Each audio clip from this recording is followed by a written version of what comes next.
नमस्कार दोस्तों, स्वागत है आप सभी लोगों का हमारे चैनल ट्रेडिंग विद अतुल में। आज हम बात करने वाले हैं वोडाफोन आइडिया लिमिटेड के बारे में।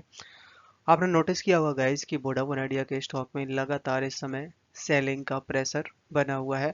2 से 3 दिनों में मार्केट में काफ़ी अच्छी उछाल देखने को मिला और बहुत सारे स्टॉक हैं जो कि 10 से 15% तक की भी रैली दिखा चुके हैं।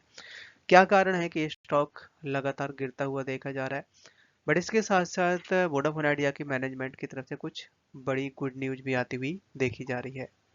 हो सकता है कि अगले हफ्ते मार्केट अच्छा ही रहे, क्योंकि जो बड़ी टेंशन चल रही थी यूएस के साथ में ट्रेड वॉर के बारे में, तो वो यहाँ पे अब खत्म होती हुई देखी जा रही है। यूएस और इंडिया दोनों एग्री होते हुए देखे जा रहे हैं, यहाँ तक कि रसिया और यूक्रेन की वॉर की भी बात चल रही है कि जल्दी खत्म हो जाएगा। तो इसका इम्पैक्ट आपको मार्केट में जरूर दिखाई देगा। यहाँ तक कि वोडाफोन आइडिया को नोकिया, जो कि बहुत सारे इक्विपमेंट प्रोवाइड करता हुआ देखा जा रहा है 5G से रिलेटेड, और बहुत जल्द है जो कि वोडाफोन आइडिया बहुत जगह 5G लॉन्च कर पाएगा। तो चलिए गाइस, शुरू करते हैं हम अपना वीडियो। साथ ही अगर आप लोग हमारे वीडियो के माध्यम से थोड़ी सी भी हेल्प हो रही हो तो प्लीज़ आप हमारे चैनल को सब्सक्राइब जरूर करें। यहाँ पे सबसे पहले बात कर लेते हैं जो कि काफी टाइम से रसिया और यूक्रेन के बीच का वॉर चल रहा था। तो आप देख सकते हैं कि ट्रम्प की तरफ से अपडेट आता हुआ देखा जा रहा है कि Russia Putin want to Ukraine war settled.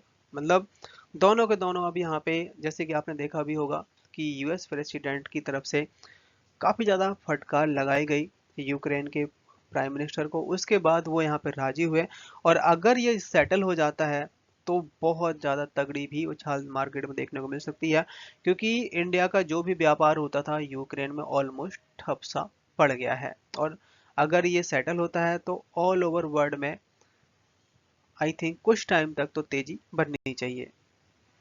अब बात करते हैं यहाँ पे कि जो यूएस की तरफ से टैरिफ हाइक किया गया था, खासकर इंडिया के लिए, चाइना के लिए, कनाडा के लिए, मैक्सिको के लिए, जिसमें इंडिया अपना जो टैरिफ है और यूएस की तरफ से जो टैरिफ है वो यहाँ पे सेटल हो चुका है। मतलब कि इंडिया जो बहुत ज़्यादा टैरिफ हाइक किए हुए था, अब उसको धीरे धीरे करके रिड्यूस करेगा, और उसी हिसाब से यूएस भी और भी रिड्यूस कर देगा, जिससे दोनों ही कंट्रियों को ज़्यादा बेनिफिट होने वाला है।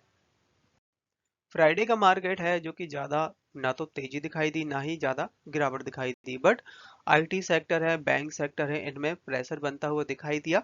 स्मॉल कैप का इंडेक्स है जो कि 340 पॉइंट की तेजी दिखाया है, और निफ्टी 50 है जो कि मामूली सी तेजी। नोकिया और वोडाफोन आइडिया की कुछ समय पहले डील हुई थी कि ये 5G से रिलेटेड जो भी सपोर्ट होगा वो नोकिया करेगा। तो यहाँ पे आप देख सकते हैं कि 5G से रिलेटेड बहुत सारे कंपोनेंट हैं, इक्विपमेंट हैं, जो कि high speed internet, high speed connectivity provide करते हैं। सो यहाँ पे 5 मार्च को नोकिया ने डिलीवरी दे दी है वोडाफोन आइडिया को। अब जिससे क्या होगा कि 5G और 4G साइट को बहुत जल्दी अपग्रेड कर दिया जाएगा, और यहाँ तक कि मुंबई जैसे, दिल्ली एनसीआर जैसे शहर पे 5G लॉन्च बहुत जल्द होने वाला है, आई थिंक नेक्स्ट वीक से। ये जो कंपोनेंट प्रोवाइड किए गए हैं 4G और 5G इक्विपमेंट हैं जो कि प्रोवाइड किए गए हैं।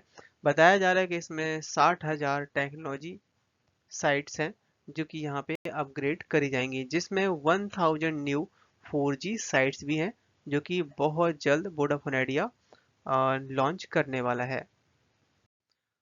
जीएसटी डिपार्टमेंट की तरफ से लगातार नोटिस पे नोटिस आते हुए देखे जा रहे हैं। अभी रिसेंटली 2 नोटिस हैं जो कि कंपनी को रिसीव हुए हैं। पहले नोटिस का अमाउंट है, आप देख सकते हैं कि यहाँ पे 25,23,803 रुपए जो कि चेन्नई की तरफ से जारी किया गया है।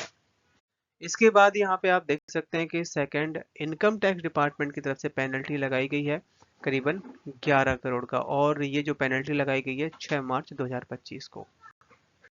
वोडाफोन आइडिया है जो कि करीबन 9 से 10 ट्रेडिंग सेशन हो चुके हैं, और यहाँ पे 17% तक का डाउन साइड देखने को मिल चुका है।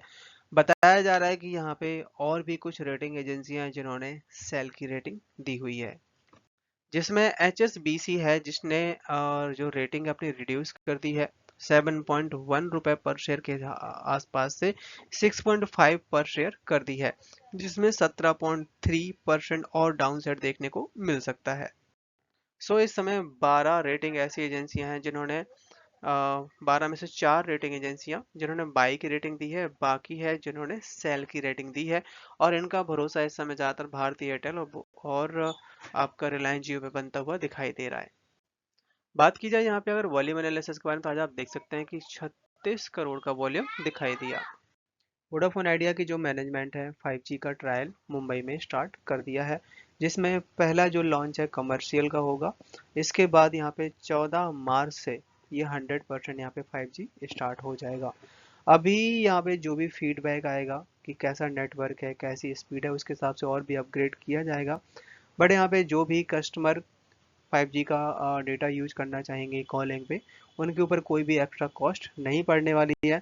बट उनके पास यहाँ पे 5G से रिलेटेड फ़ोन, 5G सिम होनी चाहिए। आज के दिन शेयर ने हाई बनाया 7.78 का, लो बनाया 7.51 का, क्लोजिंग दिया 7.55 पे, करीबन 2.5% तक की गिरावट दिखाई दी। चार्ट में नजर डाली जाए तो यहाँ पे आप देख सकते हैं कि 7.55 पे स्टॉक इस समय काम करता हुआ दिखाई दे रहा है।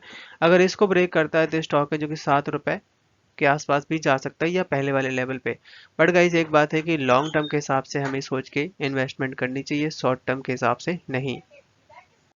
टेलीकम्युनिकेशन डिपार्टमेंट की तरफ से लगभग 6000 करोड़ के आसपास की डिमांड करी जा रही है, खासकर बैंक गारंटेड के ऊपर। और ये बताया जा रहा है कि 10 मार्च 2025 तक पे करने की बात कही जा रही है। यहाँ पे जो डिमांड करी जा रही है 6090 करोड़ की बैंक गारंटेड, जो कि 2015 के बाद से स्पेक्ट्रम का अमाउंट है। और वोडाफोन आइडिया की हालात को देखते हुए गवर्नमेंट ऑफ इंडिया यहाँ पे ऑफर दे रही है कि 5493 करोड़ आप प्रोवाइड कर दीजिए, बाकी आप बाद में भी दे सकते हैं। वैसे अगर देखा जाए तो कंपनी के जो Q3 के जो नंबर्स हैं, ठीक ठाक कह सकते हैं। मतलब ठीक ठाक क्या, लॉस में तो है ही, और काफी बड़ा लॉस है। बट अगर वो लॉस आपका 7000 करोड़ का है, जो कि इस समय 6500 करोड़ का हो जाए, तो आप सोच सकते हैं कि 500 करोड़ का यहाँ पे लॉस कम हुआ है। कंपनी की सेल भी बढ़ी है, यहाँ तक कि कंपनी ने काफी हद तक अपना लोन भी चुका दिया है। इसके साथ साथ कंपनी ने अपनी उधारी भी कम करी हुई है। एक साल पहले कंपनी के पास 52.9 बिलियन तक का बैंक का उधारी था, जो कि इस समय 23.3 बिलियन के आसपास पहुंच चुका है। और कंपनी के पास जो कैश भी है वो भी काफी अच्छा होता हुआ दिखाई दे रहा है। प्रमोटर्स हैं, एफआईआई है, डीआईएस है, और पब्लिक की जो होल्डिंग है कैसी क्या रही है वो आती हुई देखी जा रही है। तो अगर हम बात करें यहाँ पे प्रमोटर्स की, तो होल्डिंग लगातार कम हो रही है। 50% तक का स्टेक था दिसंबर 2023 में, जो कि इस समय 37% रह जाता है। बात की जाए अगर एफआईआई के बारे में, तो एफआईआई के पास 2.27% तक का स्टेक था दिसंबर 2023 में, जो कि इस समय 10% रह जाता है। और जून और सितंबर के क्वार्टर में करीबन 13% तक के आसपास था, तो रिड्यूस किया गया है यहाँ पे एफआईआई की होल्डिंग।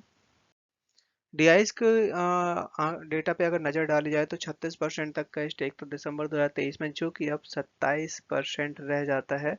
तो यहाँ पे डीआईएस ने जम के बिकवाली की हुई है।